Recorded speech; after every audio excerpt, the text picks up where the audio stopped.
Don't worry about it. I'll go up. I'll start it off. I'll start it off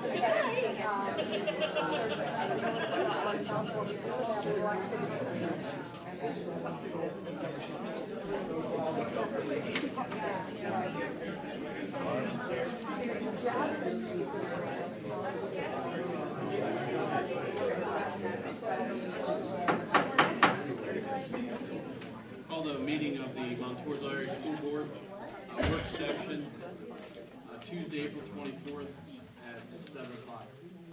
We did have an executive session prior to this for personnel. We'll move on to presentations.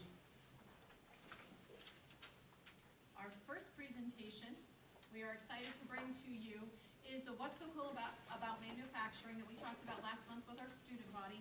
And Ms. Jen Berneisen is going to introduce the team, and they're going to share with you what they got to do and that they are not yet done. They are still competing. So we are excited to hear from our students this evening. Jen, Hi, I'm Jen Berneisen. I am one of the 7th and 8th grade math teachers at McCall. Joe, have them step up to the mic. Thank you. Yeah. I'm one of the 7th and 8th grade math teachers at McCall, and over the summer we were asked to potentially be part of this What's So Cool About Manufacturing video, and it is new to Central PA. It has been in Pennsylvania for many years. Basically, we were paired with a company, and our company was Savoy here in Montoursville. And so I'm going to let Cooper talk a little bit about this. Well, Cooper is one of my 8th grade boys. Okay, so we had a group of kids from my math class. I'm Cooper, as you can tell. We have Brenna, Kat, and Alex.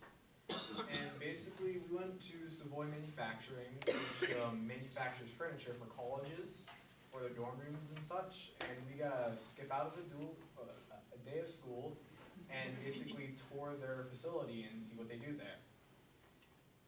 And so our first goal was to sort of tour the factory, get some videos and such to sort of help conform our project. And then we interviewed their employees, find what they personally find is cool about manufacturing, and then we started making our presentation after we got back to school. So our production videos were made up in multiple steps.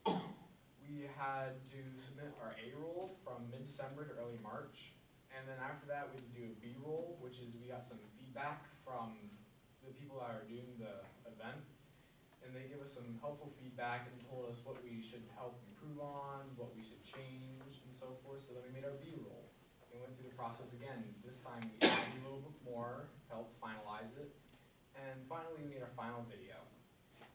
We also had to make a marketing plan to help sort of describe how they could vote for our school or anyone else could vote for us, and how to help vote for us so we could do better in the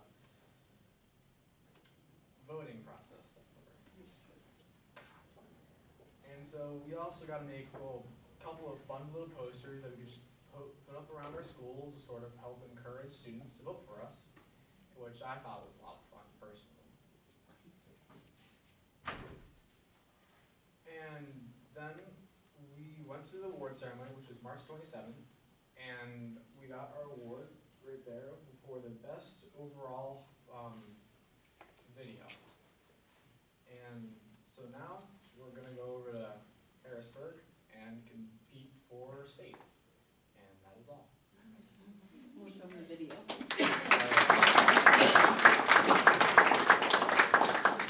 And here's our video.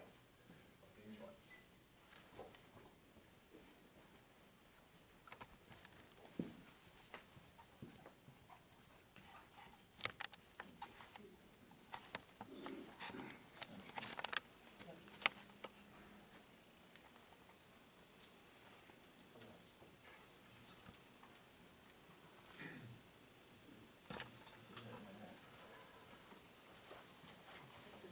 No, one more down.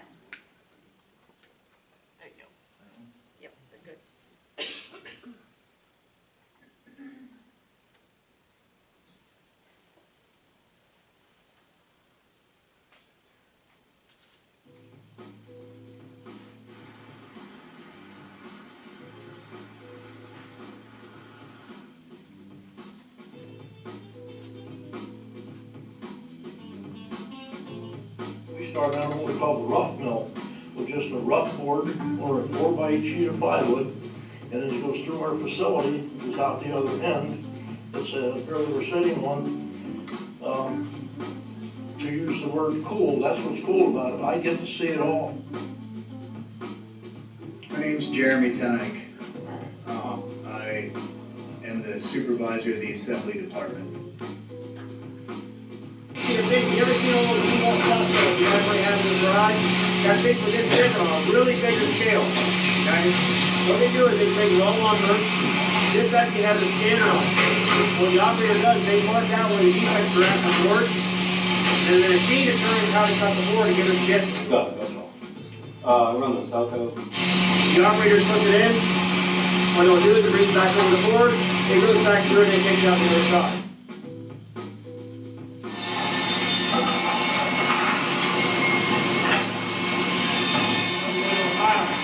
You get the back pile and the pile.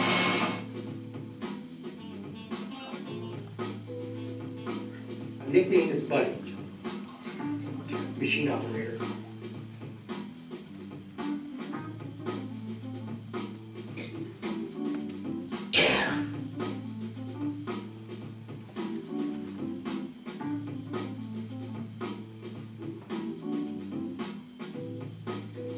Morris Johnson, assembler.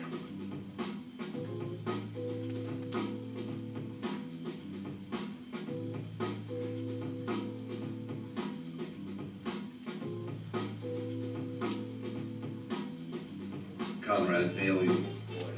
I have the coolest job in the whole facility. I get to do a lot of different things. One of the things that I get to do is design new furniture.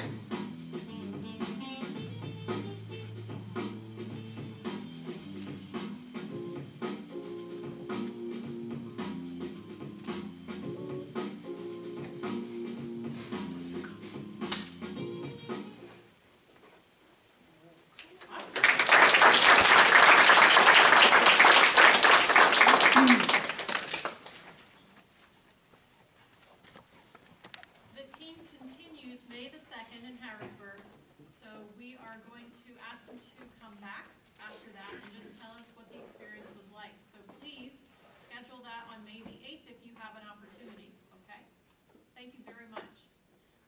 Patty Comfort for the Math Counts group.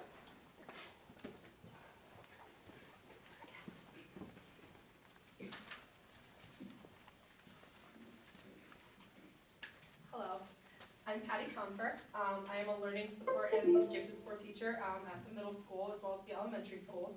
I'm also the Math Counts advisor along with Mrs. Brenneisen. Math Counts is a program that we've been involved with for 4 years now. It's students from all over the country are involved.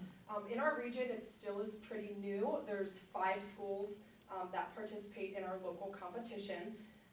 And the best thing is a lot of our high school students are able to apply for scholarships out of this program. So it's just an extra program that they can get involved with. It's not something that happens during their math class. It's for 6th, 7th, and 8th grade students outside of their classroom time. And this is our team that got to compete at the regional level, and they're gonna tell you a little bit more. First, they have an activity for you.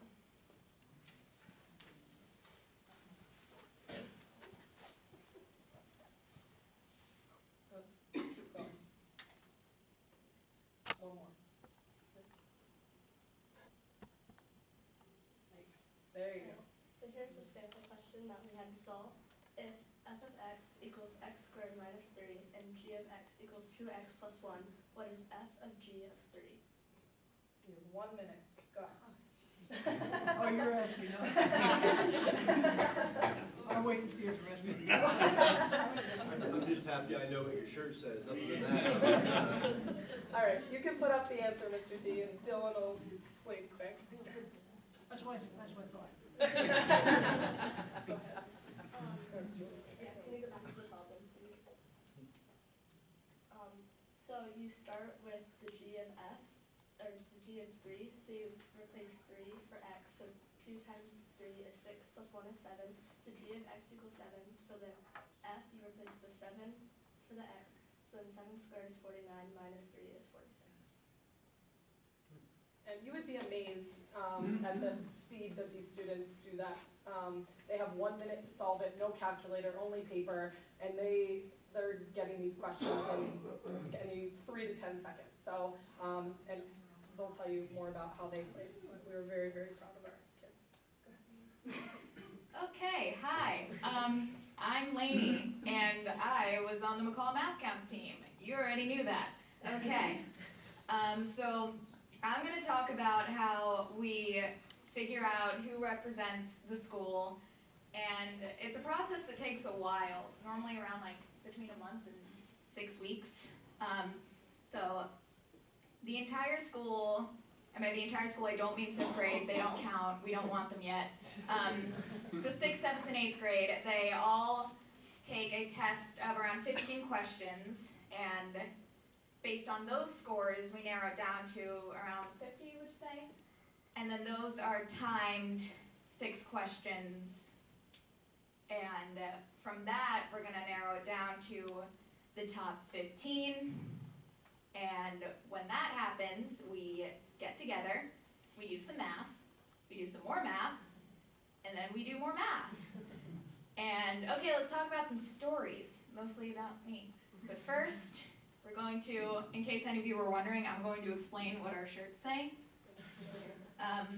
You told me to. Okay, so I is an imaginary number, so you're going to represent that with I. 2 to the 3rd power equals 8. This is the symbol for sum, and this is the symbol for pie. So it says, I ate some pie, and it was delicious. And there's your basic math pun. All right, so we're going to talk about how I don't like math. Because if you know me, that's one of the first things you're going to find out when you meet me, that I don't like math. And I was actually really reluctant to join the team because I thought it'd be super boring. But it wasn't. I really enjoyed hanging out with most of these people. And I really enjoyed the experience. I feel like we're even closer than a sports team. Not that I know what that's like. So, yeah, now we're gonna segue super smoothly into Cooper.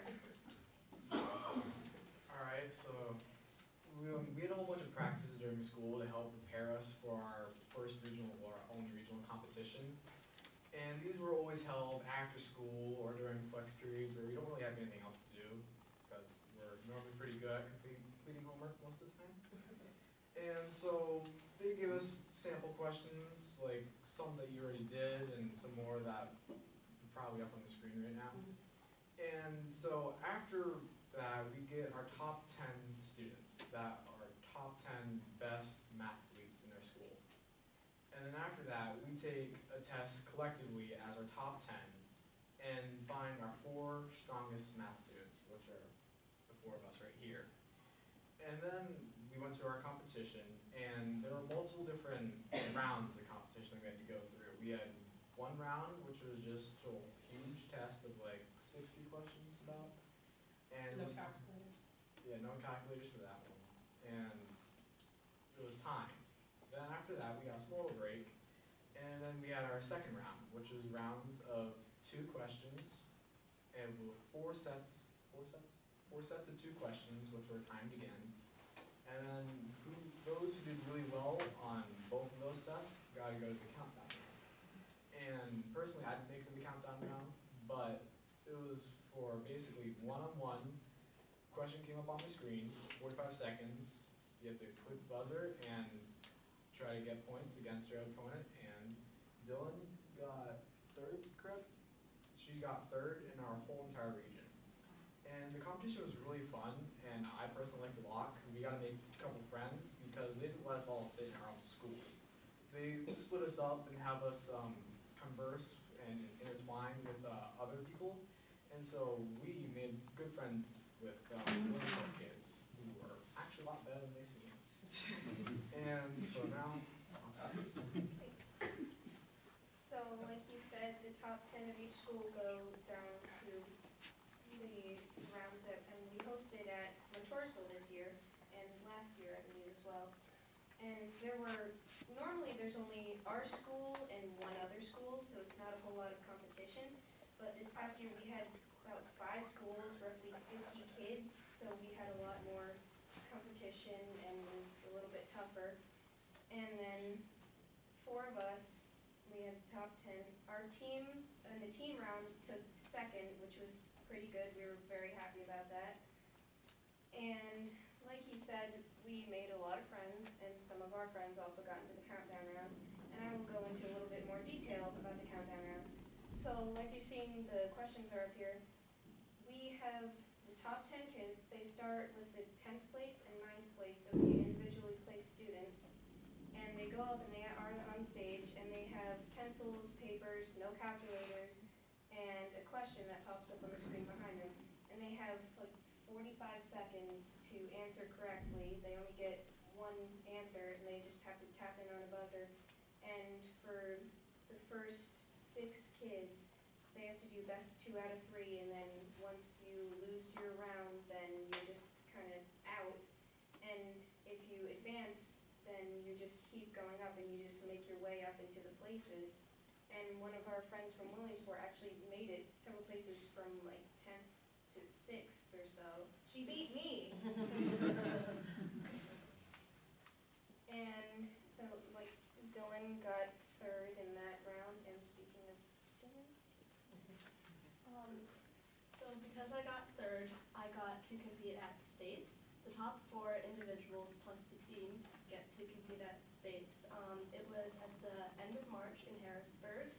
I competed as an individual representing Mount Bristol in the top 140 students in state. This is my 2nd time competing in states. I went last year too, as an individual and as a team member, and both times I had a lot of fun. Thank you.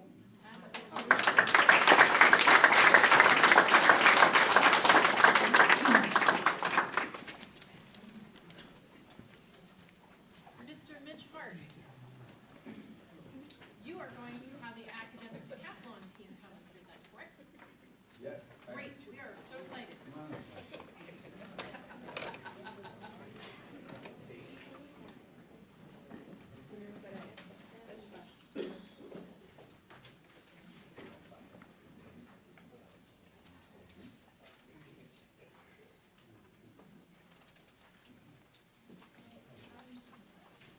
hi, we're the academic decathlon team. My name is Sophie Smith, and I'm one of the co-captains of this team.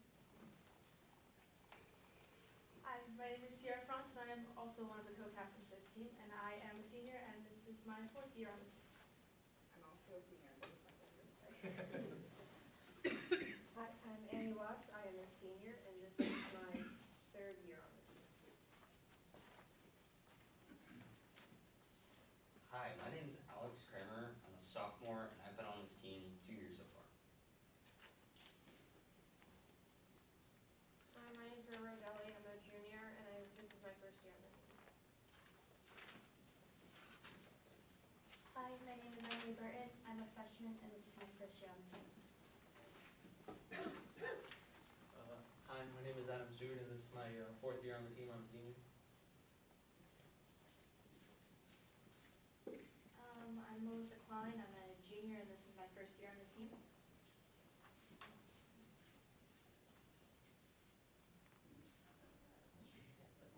Alright, so to begin with, I thought I'd tell you all a little bit about academic decathlon because it's hardly the most popular extracurricular, so most people don't know that much about it. That may be because, in essence, it's competitive test taking, basically. Alright. Yes, so at our meets, we have 2 scrimmages, a district competition, and if we do well enough, we go to states. We've gone to states the last 11 years running, and I think for the 20 years Mr. Hart's been on the team, we've gone to states 19 years out of 20. So basically, we sit down and we take multiple choice tests, write an essay, and also do a speech and interview. More about that later. So, academic decathlon is divided into 3 different divisions based on the grade levels. Well, no, not grade levels. Grades of students. So there's honors, which is for basically straight A students. There's scholastic, which is for B students, and varsity, which is for C and under. So in addition to ensuring that this doesn't mean that a C student has to compete against an A student and try and win medals against them, it also ensures that there's a greater diversity and variety of students on the team. And after all, not everyone who gets bad grades is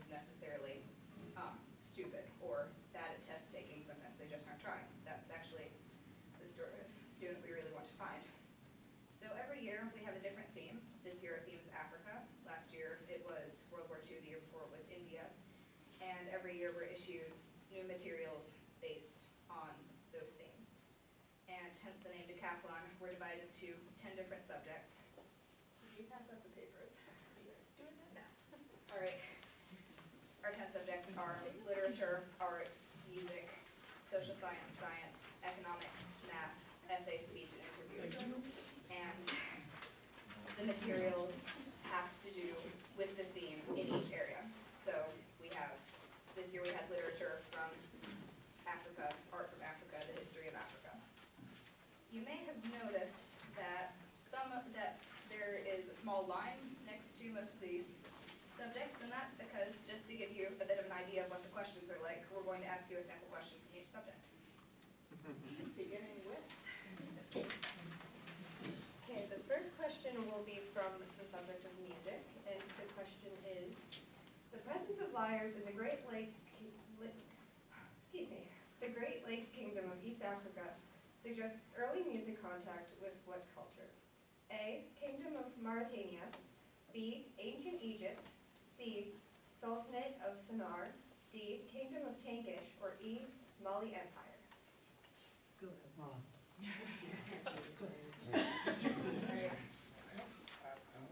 Don't embarrass me.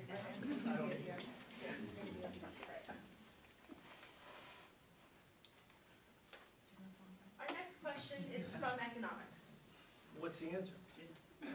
Wait to the end. You'll find out. You have to write your guess now, you have to take the test. You don't get punished for not writing an answer down, so it's okay. We get graded on what we get right. So, our next question is from economics. If the money multiplier equals 8, the reserve ratio must equal A, 12.5%, B, 11.3%, C, 11.8%, D, 9.5%, or E, 8.8%. We have a budget. Please tell us your question, is it true or false? The next question is literature is in the short story Comrades, what best explains why the young men in the back of Mrs. Telford's car are nervous? A, they are traveling with a stranger. B, they do not want to anger the boy who seems to be their leader. C, they are afraid they may get lost in the city.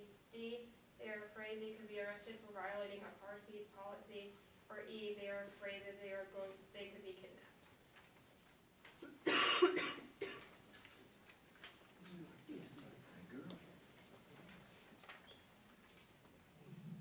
The next question is from your category.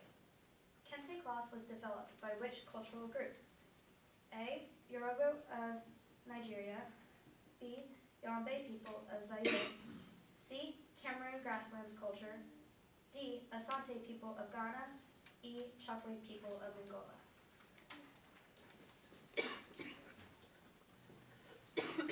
The next question is from the social science subject. According to historians, the 17th and 18th centuries were, with regards to the European-American trade with West Africa, centuries of A, establishment followed by a century of expansion, B, expansion followed by a century of stagnation, C, establishment followed by a century of disestablishment, D, expansion followed by a century of disestablishment, or E, expansion followed by a century of abolishment.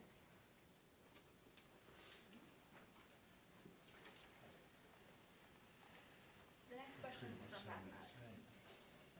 If the derivative of the function f of x is given by f prime of x equals x squared minus 3x minus 10, on what interval does f of x decrease? A. From negative. Can we phone a friend to the math account? Don't call on me. There's a reason I lost. A, from negative 3 to 3. B, from 3 to 10. C, from 0 to 7.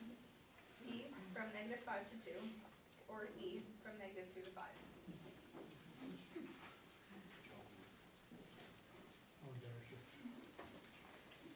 Okay, so for the science question, we're going to do something a little different.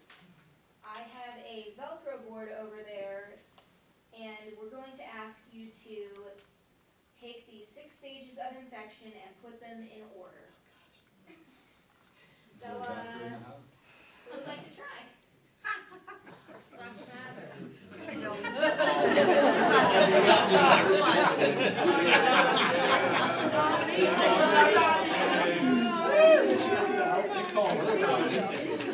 Dr. Oh, boy. No pressure, Donnie, no pressure. You can do it. You get 10 seconds.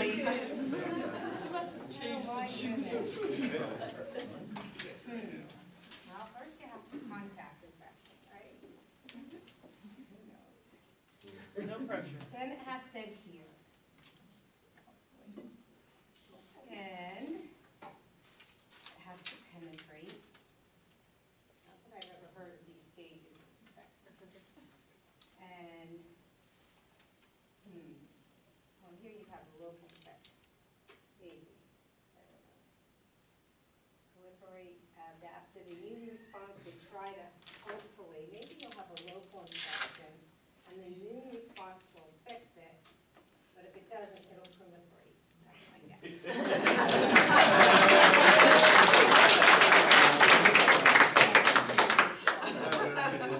That's actually pretty close. Not correct, but close. What did I get wrong? You'll find out later. It's a surprise. Gravity surprise. Do you want us to switch it? No. They get their answers at the end. You guys good? There is Answers wistful at the end? suspense. Alright, suspense. And finally, the last of the purely academic subjects, essay. If you'll turn over your paper, you'll see we provide you with an essay practice test. Alright, you will be given 15 minutes to write the essay. They will be scored by trained essay graders in accordance with the published rubric. You must select one of the prompts for your essay. Write the number of the prompt at the top of the first page of your essay. If you need more paper, please raise your hand, we will provide you with some.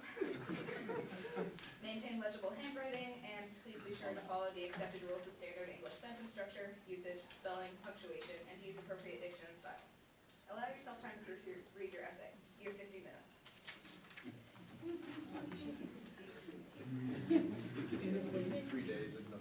Time's up. Alright, we weren't actually going to make you write the essay, but that's another example of one of our.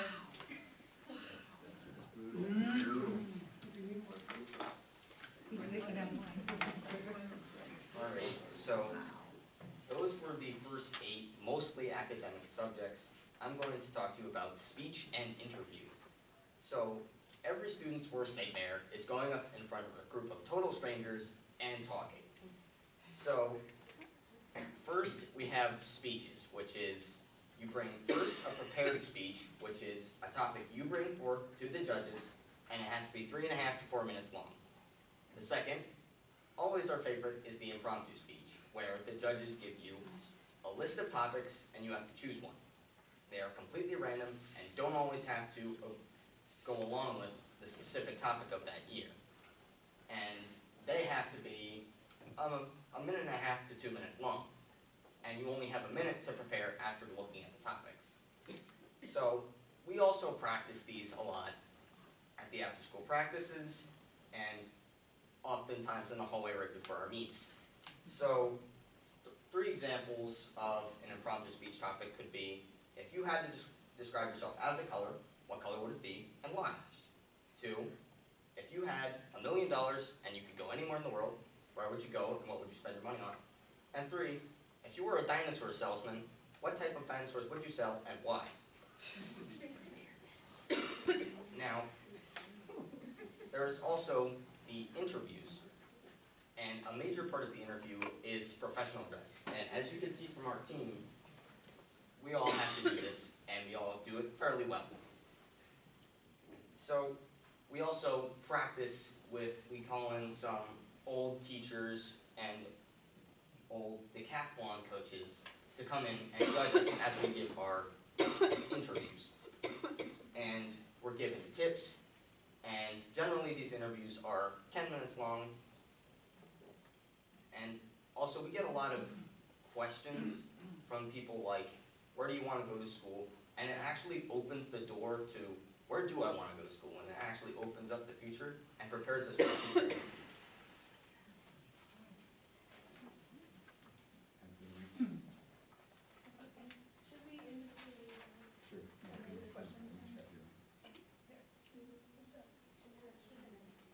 Okay, the question from you was, the presence of lyres in the Great Lakes kingdoms of Africa suggest early music contact with wet culture. The answer was B, ancient Egypt.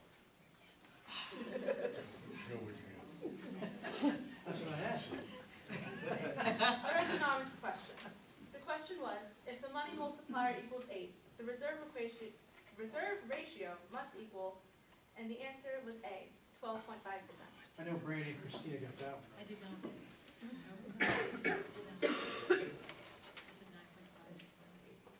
The literature question was, in the short story Comrades, what best explains why the young men in the back of Mrs. Telford's car are nervous? The answer was D, they are afraid they could be arrested for violating apartheid politics. Get this one. The art question was, Kente cloth was developed by which cultural group? The answer is D, Asante people of Ghana. For social science, the question was, according to historians, the 17th and 18th century were, in regards to European-American trade with West Africa, centuries of A, establishment followed by a century of expansion. The question from math was, if the derivative of a function f of x is given by f prime of x equals x squared minus 3x minus 10, on what interval does f of x decrease? If you remember your high school calculus class, the answer would be e, negative 2 to 5.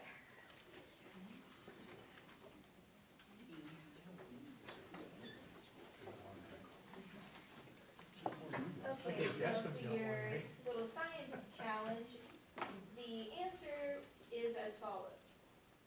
Contact, adherence, penetration, local infection, proliferation, and then adaptive immune response. You were so close! But I said if the active immune response didn't work, then it would continue. And that is why you're still right. I win.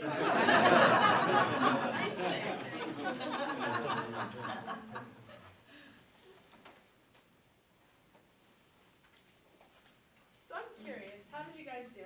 I got them all right. I guessed one right. My dog ate mine. So in addition to all of these tests that we have to take, we also spend some time with each other. I have coordinated our after-school practices, and the ones I'm at, we teach each other. We go through each topic. We encourage each other for speeches and interviews. We give each other pointers. And we also have a little time to have some fun with each other. During practices, a lot, we play games. We play Kahoot regularly. It's a game online that you have questions and you get to answer, but it's on our phones, so that's so cool. And our practices also take us to our meets. Our first two meets are scrimmages, and at these meets, we only take a certain select few tests. Our first meet is our arts meet, and our last meet is usually our sciences meet. And then in our district meet, we take every event and do it back to back with lunch and dinner, because you gotta eat. But after we've eaten dinner, after we've done speech and interview, before our medals are announced, we all get together and we play Ninja. It's our ritualistic, well, not ritualistic, but we do it before every award ceremony and every meet. And on the way home, we play Never Have I Ever all together, and we even get Southside to come and join in on our game. Throughout Academic Decathlon, we all encourage each other to help build a strong team and support each other. Through every hard question, through every weird math symbol we have no idea what it is, through every economics question we don't know how to read, or through every hardship we face outside of Academic Decathlon. All of my friends, well, everyone on my team I consider really close friends with. They're all great people, even if they think that I mean during practice. But I love you guys, and I love you guys. So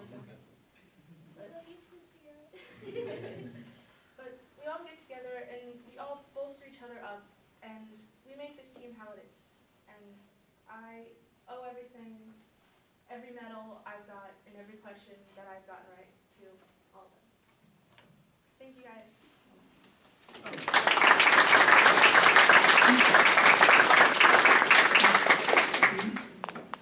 Right. I joined Academic Decathlon as a freshman because I genuinely love taking tests. But I soon found out there's much more to it than that. As Sierra said, we have a really close-knit group. Most of my friends are in ACDEC. We have a wonderful time on the trips and meets. And also, I love learning, and I've gotten to learn a lot of really interesting things over the years because, of course, school doesn't necessarily focus exclusively on World War II or Africa or India. So basically, where else would I have gotten the chance to learn about the literature of India or the music of World War II, which has come in handy because actually we're doing a Gershwin mashup for concert band.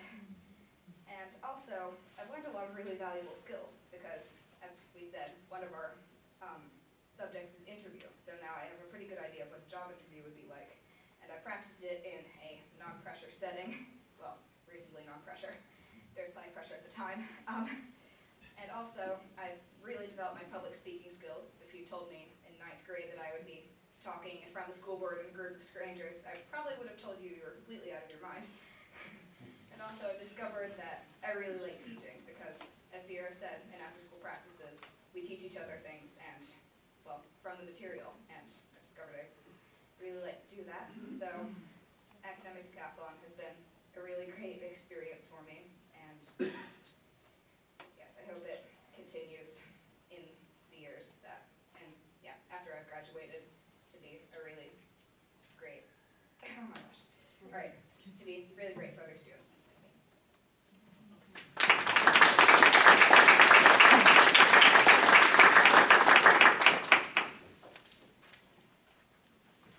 I have a question. Can I ask a question? Yeah. Is this, do you start practicing when school begins in September and it's like a whole year type thing, or? Yes. Oh, okay. Awesome. Well done, well done.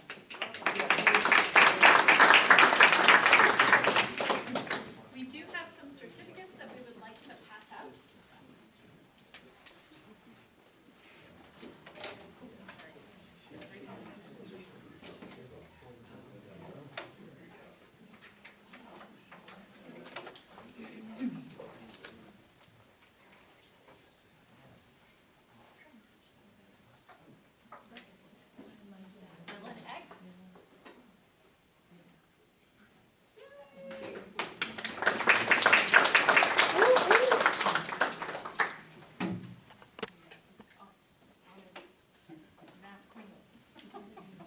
Cooper shirt.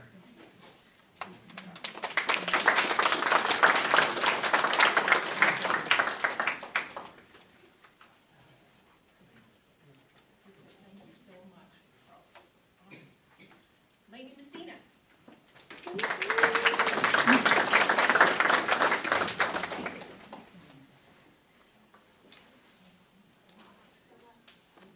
Who is a student who teaches us every single day. Thank you. Thank you. Kathleen Wensler.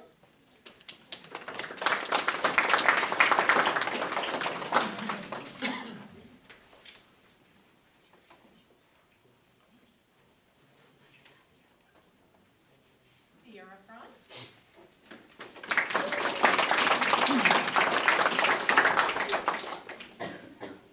Thanks for including us. It's always good to know.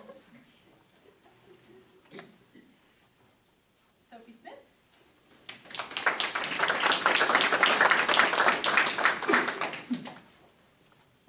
Adam Stuger.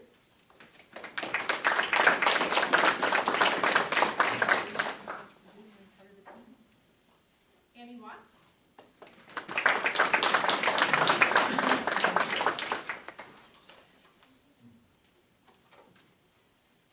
Maria Bordelli. Thank you very much. Ben Coutet, he's not here, is he? He could not make it. There were a couple of people. There's one that track meet, one that Melissa Klein.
Mr. LeCrone could put the video on the screen. Could you direct, Joe, could you direct it to the screen so that those who may watch this later may be watching it now would be able to follow along? I'll put the PowerPoint up on the website also. Okay. So it'll be available. Randy, we can't hear you back here. Is it working? No. Test. I'll move it closer. Can you hear me now? Hello? Okay. So we'll start with the current real estate taxes. The January budget, you see that we were estimating at 15.7 mils. We have taken that down to 15.6, so you're seeing a decrease in the total revenue for the real estate taxes. It decreased 73,000. And the other one that has some change is the earned income taxes. We have been monitoring that. We have 3 more months worth of information, and we're currently at a 4.28% increase over last year. So we feel comfortable in moving that up a little bit further. So you see 25,000 increase there. So with the increase and the decrease, we're seeing a decrease in our local revenues of $48,000. But that's due to taking the millage rate down to the 15.6. And then if we go on to the state revenues, you'll see an increase in the basic instruction subsidy and in the special education subsidy. These increases were taken from the February 2018 proposed state budget. This usually changes a few times, so I believe it usually comes back out again around June, and we'll see where that comes in then. But our most current is showing the increase of $48,824 for the basic instruction and $11,944 for your special education, for a total increase of state revenues of $60,768. And then for the federal, I put this up here, but we do not see any changes in this because we budgeted the 2018 federal revenues from the most recent amounts for 17-18, and those have remained the same.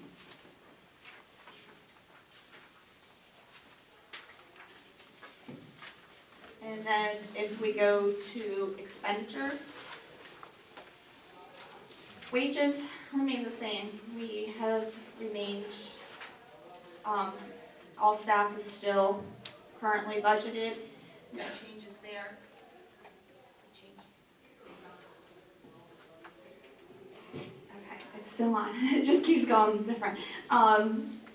The employee benefits, you see that there's a decrease there. The main reason for the decrease there, when we were preparing the budget, we were told to budget with a 7.5% increase on the insurance. Once the insurance came back, it came back at 4.94% increase. So that decreased our employee benefits by $131,420. And the 300s, the professional and technical services, we see a little bit of an increase there, along with an increase in 500s, the other purchase services. And I'm lumping these together because some of this is because we have a better projection on our specialized transportation for next year. And this is for some of the other services, other technical services that we have that we're seeing an increase in.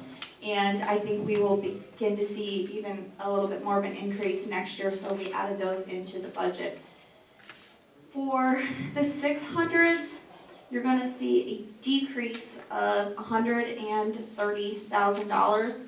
This is due to a discussion I had with the auditors, and the auditors, we took possession of the materials this year, and they have determined that this would be a liability for the current year, so there's no sense in putting it into next year's budget because it is going to have to come out of this year as a liability, or we can just pay it.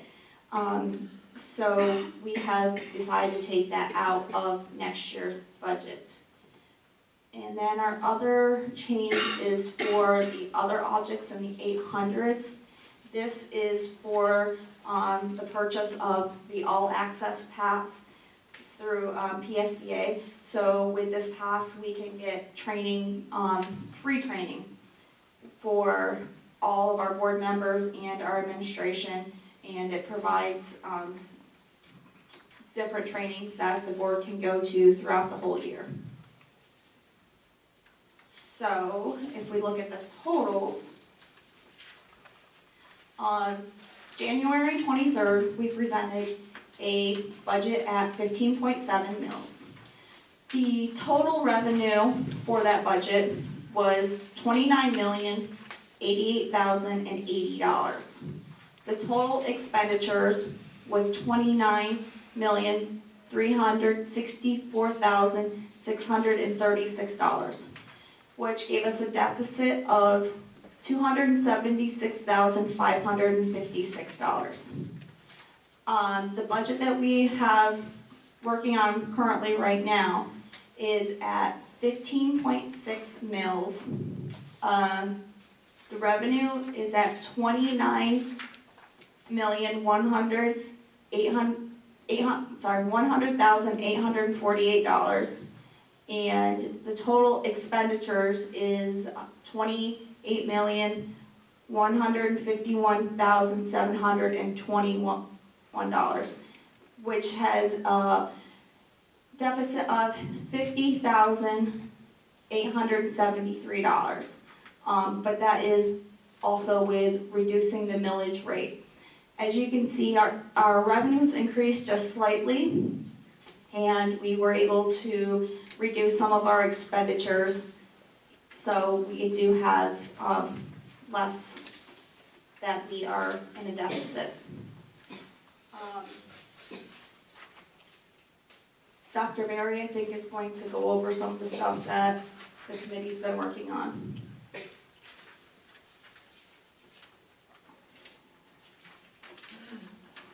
This is my impromptu speech for academic decathlon.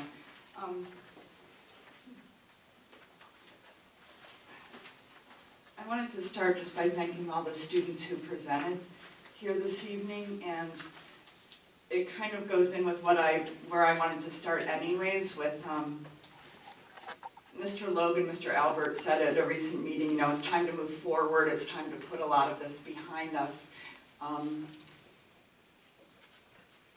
And I'd like to propose that we stop all thinking about whose side are people on, because what I saw tonight is like we're all on the same side. We're a community together. It's not one side versus another side. So I'm a newbie at all this. I've probably spent 100 hours going through numbers. Dale, was it you who said you have to pass the neighbor test about whether you can explain it to your neighbor in terms of taxes? So I guess my understanding of where we are currently is that salaries, benefits, and special education, I started to make a PowerPoint and my technological skills are horrible, so I don't have a PowerPoint for you. Salaries, benefits, and special education and federal mandates take up 78% of the budget. So when we start to think about cutting, there's a lot of the budgets that's fixed that we don't have control over, which leaves us, help me with the math, 22% of the budget pie to even look at cuts. And I want to give credit, I think, you know, Christina is an innovative visionary who has an image of where she wants this district to be in 5 years, in 10 years, you know, where we can go. And I also, in an act of treason, am going to say that I appreciate Ron Snell's attitude about wanting to look through and see where we can make cuts. So I think we have to, balance both viewpoints and think about where we might be able to cut while keeping the big picture vision in mind.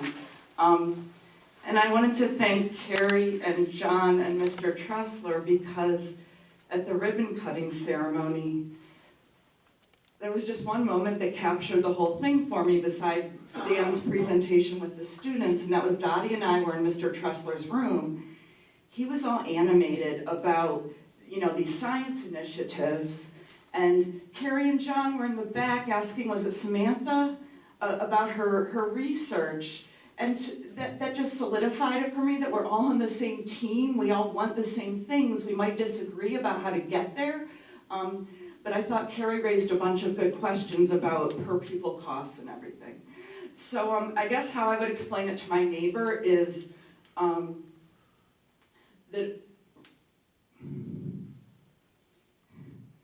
in 1975, the federal government passed a law that was kind of a landmark education law, Public Law 94-142. And I guess take a minute, so we'll date ourselves. Josh, you weren't alive in 1975, were you? So I was 8, so I'm trying to remember what grade I was in. But if we all think about, where we were at school in 1975, but that law was revolutionary because it said that schools had to provide a free and appropriate public education for all students regardless of disability. And all students up to age 21, actually. And before that law was passed, there were literally over 1 million kids with disabilities that schools literally said, it's not our job to educate you, you have to stay home. And millions more were woefully underserved.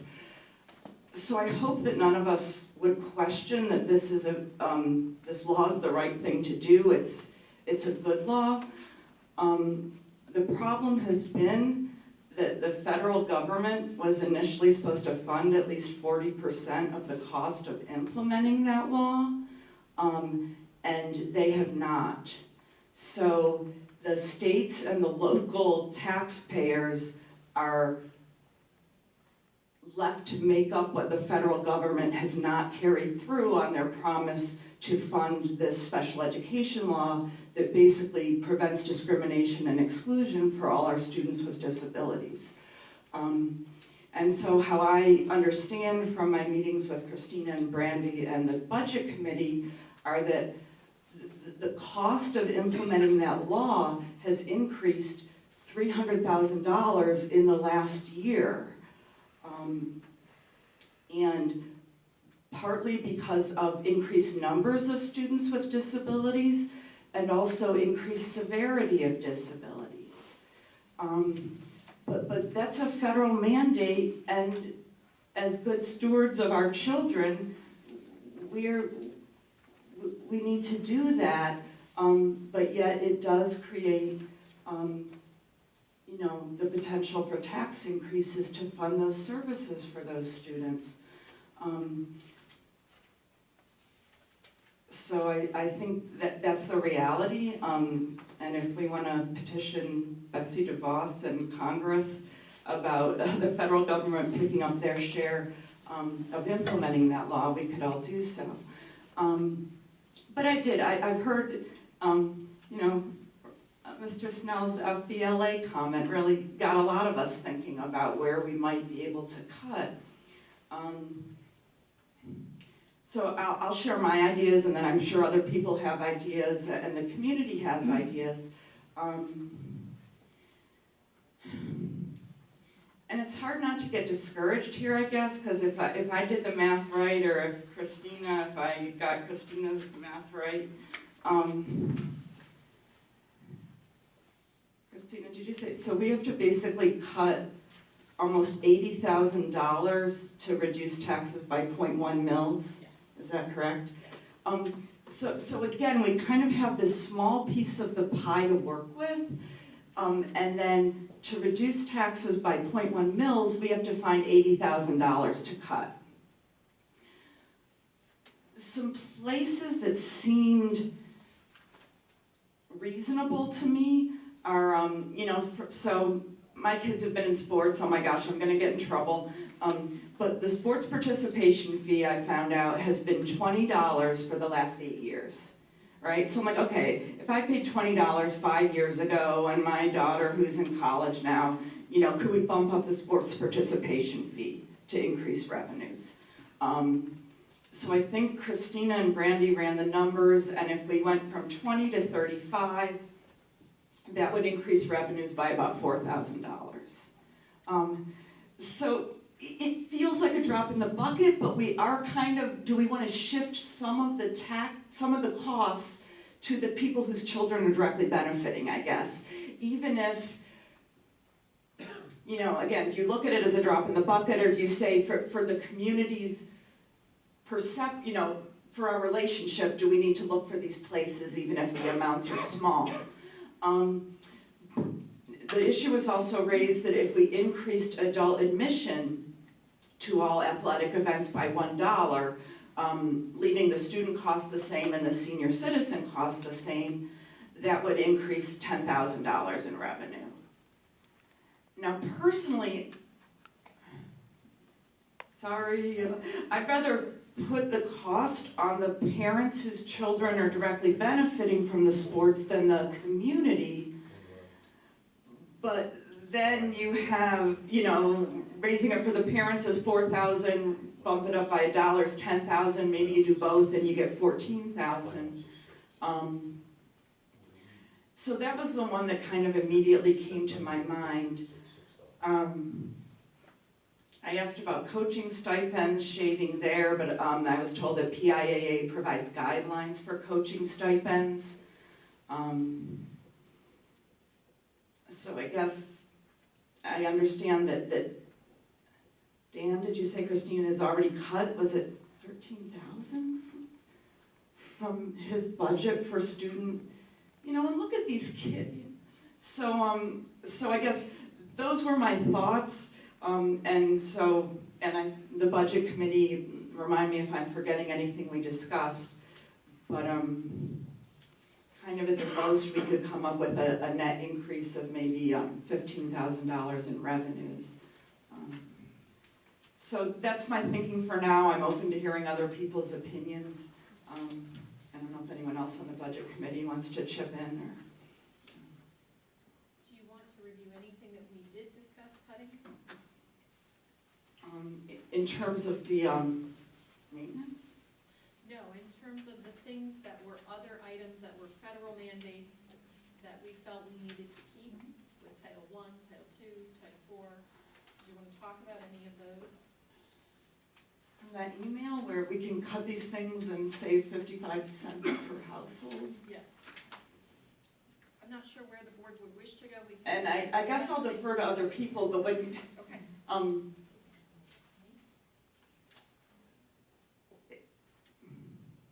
Yeah, I guess when you're getting into things that are saving 30 cents a household, that feels like very.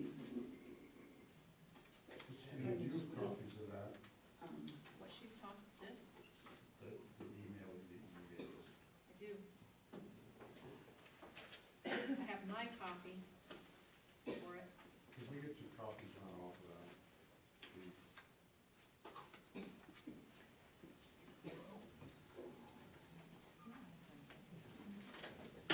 Sorry. Wait, just copy off the president.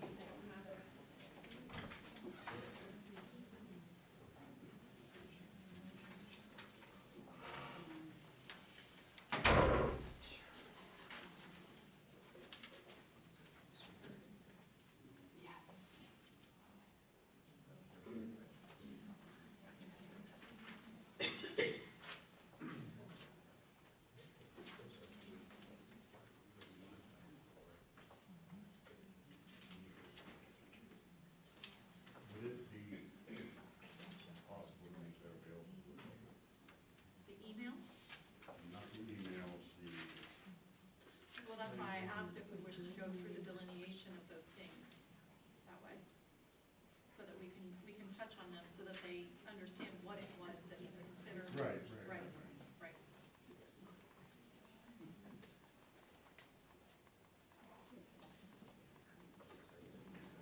Christine, would you like me to go? If you would like to start, well, sure. Right. If you would like me to. I like literally every. What we want, I have a sheet that I brought to the committee, and I can just basically run through that while we were waiting for that to be copied, if that's okay. Okay. The federal government also offers opportunities for what they call remediation programs, and those remediation programs would be Titles I, which is just their name for it. It used to be Chapter 1 or Chapter 4, but it's federal monies that are received by districts for remediation of students. And those monies have, in the past 20 years, significantly been reduced. So when we are talking about programs that would allow our kindergarten through 4th grade students to be in a remedial reading program, those funds were sent to us at $245,180. However, what we felt the need was to be able to serve the students of the district came in at an expenditure rate of $341,116. So when we brought that to the committee, we said, if you're looking for large dollar amounts, we've really taken that beating last year. However, these are other places where the federal government have washed their hands of helping students. So when you wash your hands of helping students, someone else has to pick that up, because if we don't create strong students, strong readers especially, you will not have the math and science folks that you saw here this evening. So it's very important that we understand the value, we understand how much the government has provided to us, and then we understand what the local expenditure is. So that was a difference of, whatever, at this point, almost $100,000. And I said it would not be recommended that we allow students to move through grades and not remediate. But how do you want to handle this? Because this is falling on the local tax person. So how do we want to handle that? So we moved away from it because we said every student deserves the remediation if they need that remediation, because that builds a strong society. Especially those young kids, I mean, that's when the brain is plastic, and I mean, if you're not caught up by 3rd grade, you're gonna be behind for the rest of your And those are the academic exact career. studies. Those are the exact studies by 3rd grade. You can see that. The Title II programs were basically the same thing, and they were providing smaller class sizes. They were providing reasonable measures to help students be successful. The federal government funds us for those programs, thanks, Dan, at $64,650. The expenditures are $126,846. So again, what is the essence and goal of the district? The essence and goal is to ensure that we are educating all students. So we left that one alone as well. And then we went through different items. We went through positions, a long-term music position, and that position was deemed to be part of the budget and necessary, or else we will have a scheduling conflict. If we have this position, this person is in this position this year, if they vacate that position, or if the board would decide to cut that position, there would be a scheduling issue in the middle school where we would not have a special offered to students. And we would therefore need to recreate that. So we discussed that. We discussed an English position at the high school. And then we got into things that would be in the maintenance budgets. And they would be things such as the baseball fields being maintained, the football fields and the soccer practice fields, along with softball fields being maintained. So as we went through each of these, we tried evaluating. So I'm going to go back to the list that the budget committee had, and they are in red as far as what we decided to move forward with. The things that we left alone or really didn't get to talk about too much were under the equipment and property. So things that we spoke of internally would have been things that would have been like a floor scrubber replacement. Do we really need that floor scrubber replacement this year? So the board needs to decide if that's something that they would like to have.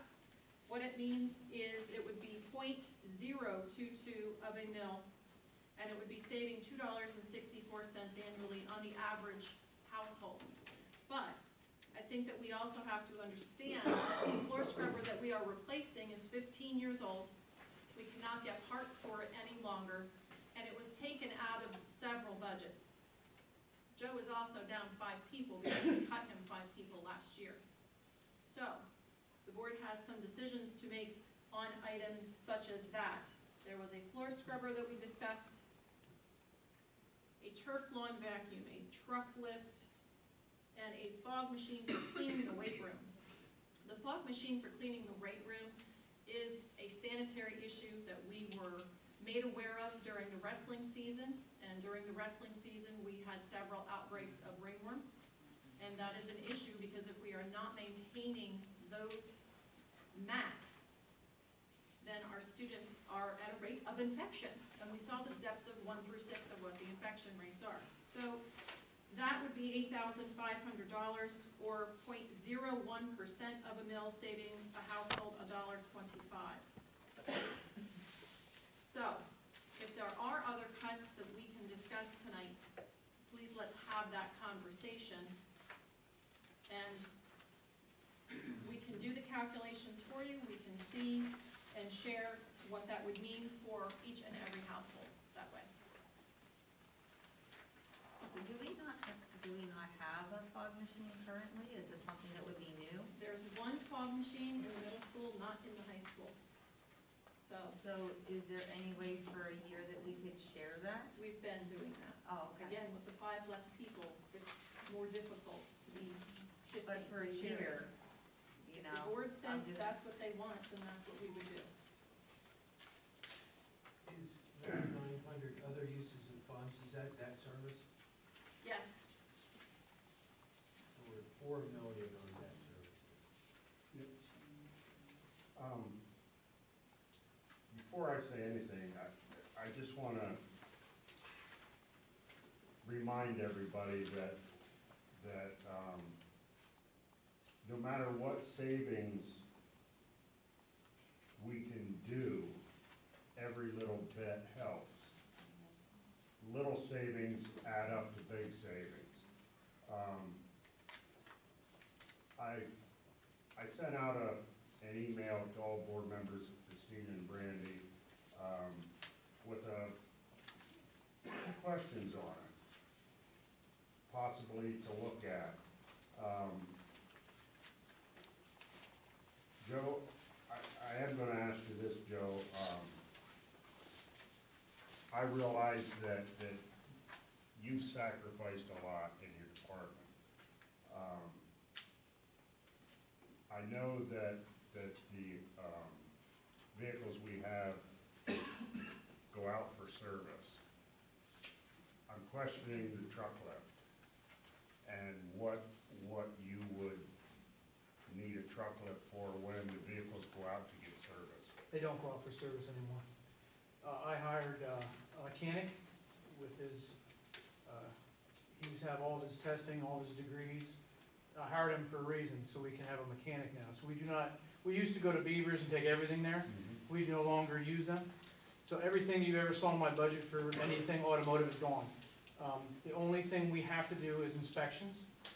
Something I will bring to you guys someday is getting our garage as an inspection service center, which is part with the lift. Then I will never need inspections for all 11 vehicles or whatever. And we'll get to that some other time, but for now, that's part with the lift. And he works on every one of the vehicles. So. Okay.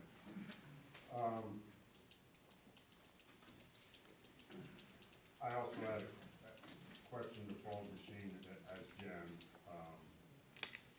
about continuing to share the Paul Machine. The turf lawn vacuum. This is something new that we've never had. We do not. We have a groomer, and a magnet. pick up metal fragments, but we do not have a vacuum to get the little mouth guards and the little bits and pieces that are all, we have to run down 3 or 4 guys in a row with leaf blowers and get all that stuff off the turf.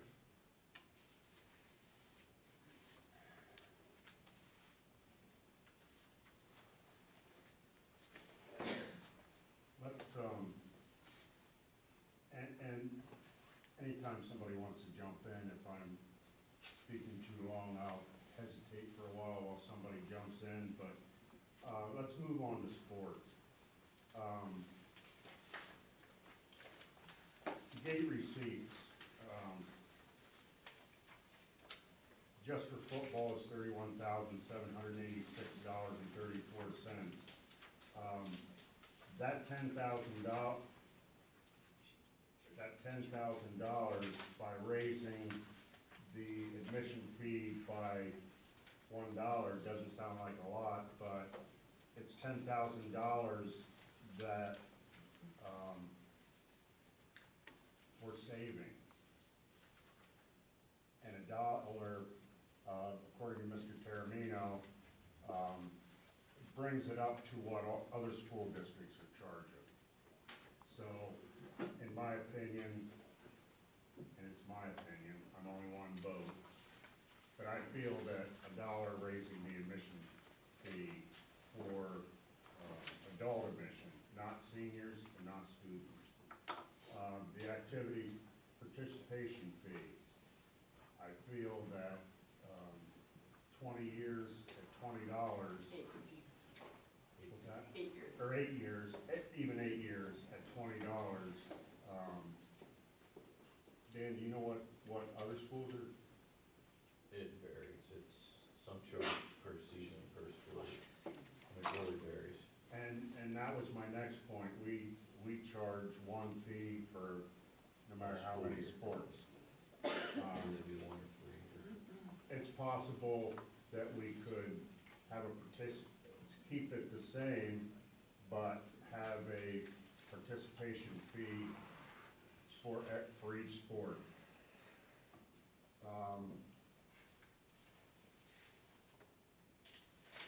Yeah, Mr. Snell, yeah, on the sports, on football games, we bring our family, there's, 5 or 6 of us come over, and you know what? My wife and I pay an extra $1 or $2. It's not painful. We can do it. I mean, people that go to the games, they know it's going to cost to get in.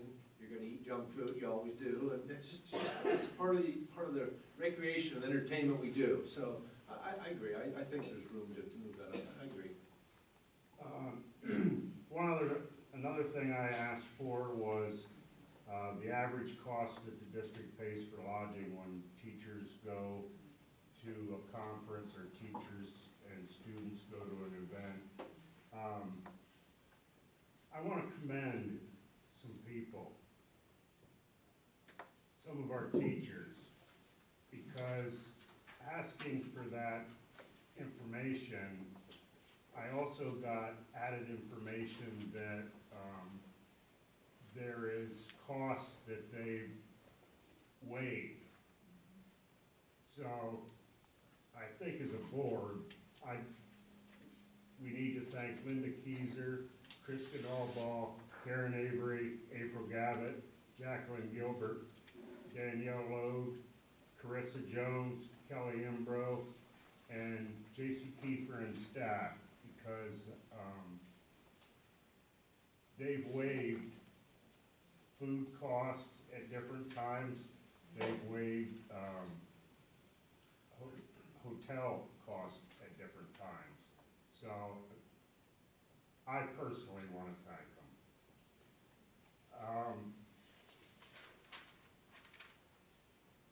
Now we get to the big one for me. We advertised for a new science teacher, correct? Yes. The cost for a new science teacher is, with benefits, if it was at the bottom of the scale, we're talking at least $60,000, correct? Yes. I asked for a list of our AP courses and the participation from students in those AP courses. And the reason why I did that, actually the question I asked was, what is the participation in AP classes and how much does it cost per student?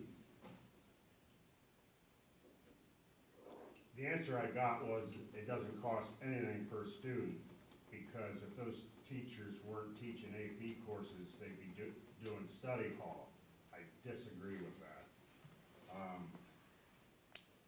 And I know that just because a teacher isn't doing an AP course, we don't lower their salary because they're not teaching an AP course.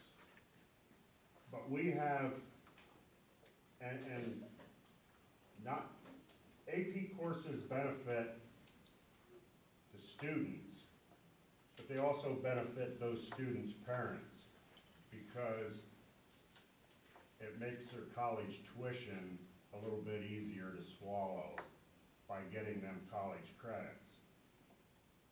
And when we have AP courses that only have 5, 7, 6, another 5 in a class, are we really expecting the taxpayers to pay for that few of the students?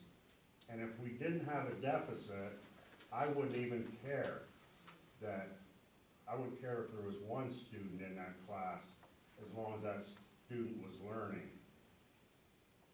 When we have to hire another science teacher because the state mandated science classes are overpopulated with kids, and we have AP courses that only has 5 kids in science, I think we should think about possibly, and it's great having AP courses. There's 1, 2, 3, 4, 5, 6, 7, 8, 9, 10, 11, 12. We have 13 AP courses. If we didn't have a deficit, that would be great. But we do have a deficit, and we need to try to make up that deficit. And by hiring another teacher to keep 5, 7, 5, 6 kids in a class, I don't think that's fiscally responsible. If we did away with one, and correct me if I'm wrong, Dan or Christina, but one of the science classes has 7 in. It's AP Physics, and I'm not sure what the C is, but mechanics. Yep. Right. That has 7 in that. Does that teacher have the certifications to teach? No, All right, does, To teach bio? yes. no, none of them do. Okay, what about a class with 14 in AP biology, and you have 25, 35 in a state mandated class that they have to take, and they're not taking honors or AP? I think that We weren't adding a position, correct? It's shuffling things around. It's shuffling, and what was happening was when Dan brought this to you, we do not have any remediation right now for the Keystone.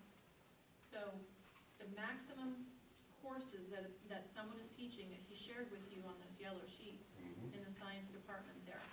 Yeah, Dan, review that with him again, because those are the people who have the certifications to be able to teach those courses. Obviously, no matter what course you offer, you have to have the right certification for Correct. that. We are short on the biology with the next season of students coming through.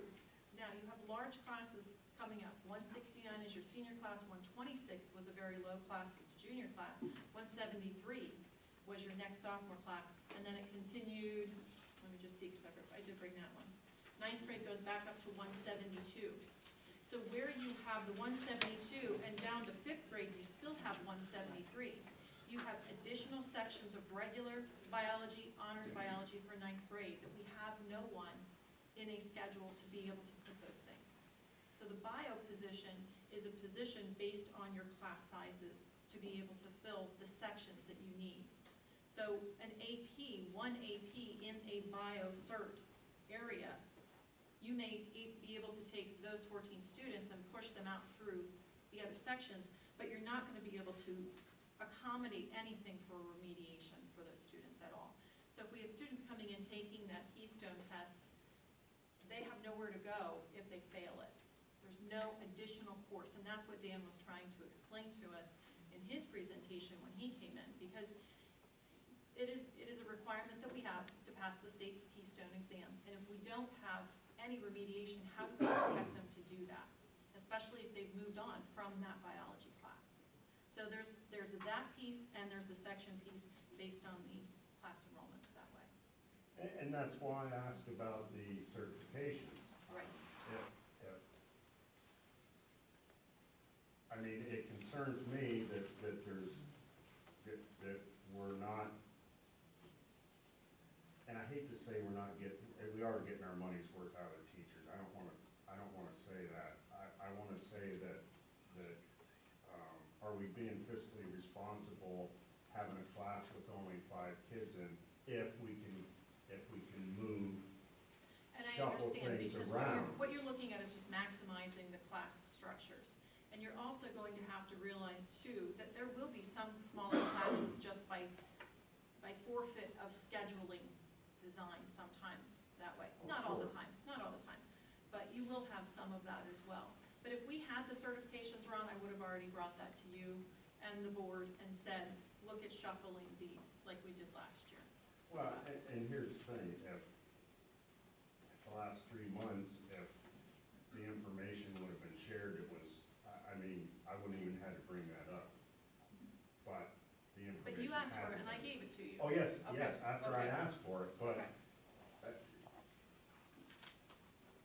I felt that all along, information should have been shared, and then I wouldn't have had to ask that question.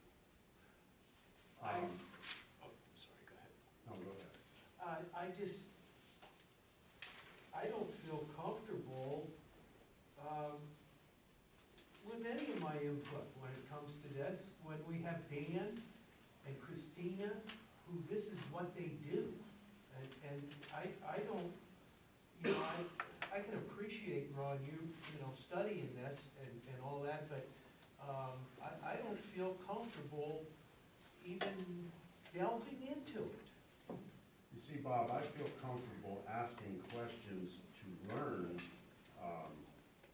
Well, that's good, but, where, it's we're, like I said, I don't care if it's $1,000 saved, or if it's $10,000 saved, any amount saved is being fiscally responsible. right. And I agree with, believe me, I agree with all that, and raising the, people going into the stadium is one thing, but as far as, me second guessing, but the dollars and cents thing is important, but, so is the teaching our kids, and that's what, the kids that are in the advanced placement stuff,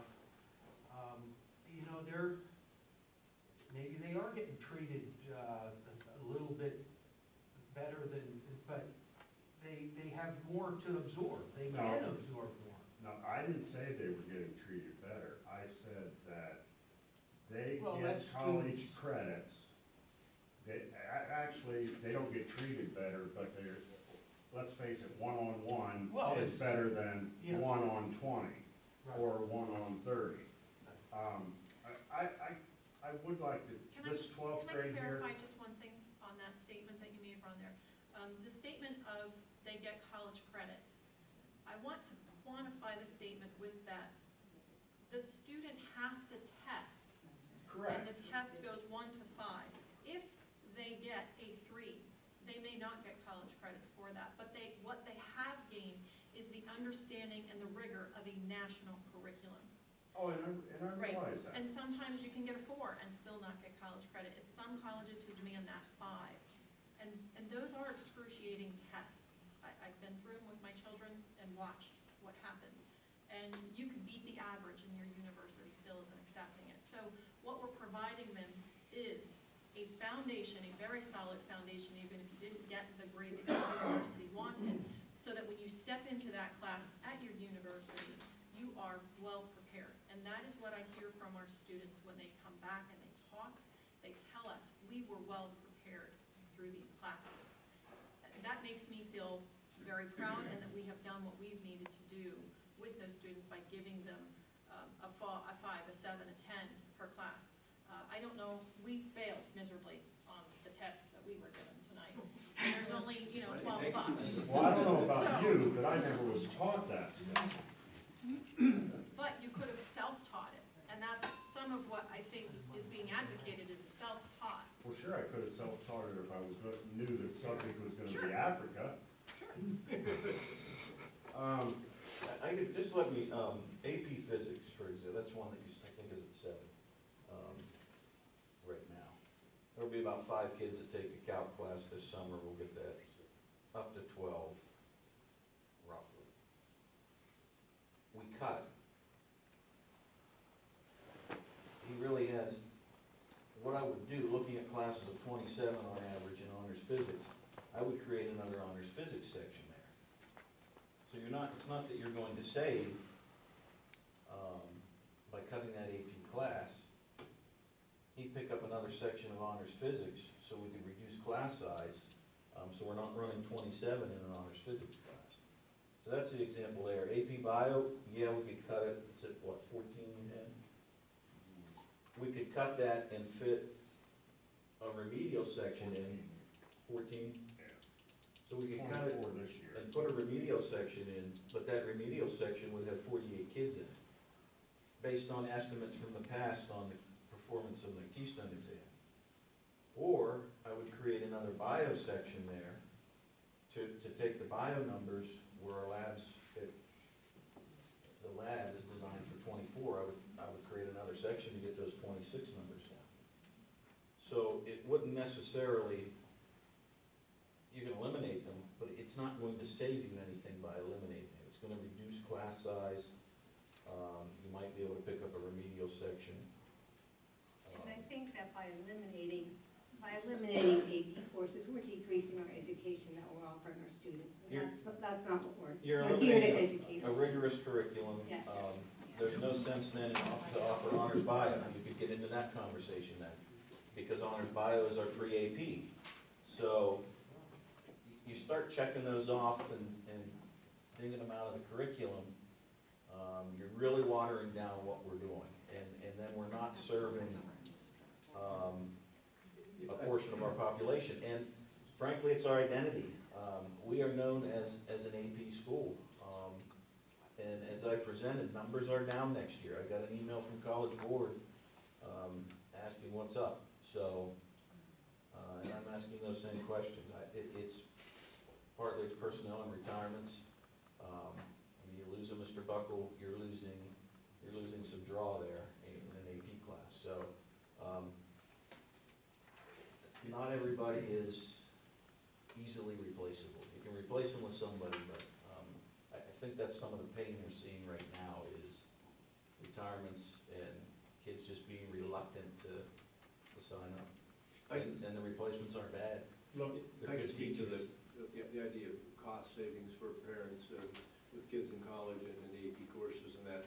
And in theory, that could work, but once you hit that minimum threshold for credits, they're gonna charge you 11,000 a semester, 14,000, wherever you're going.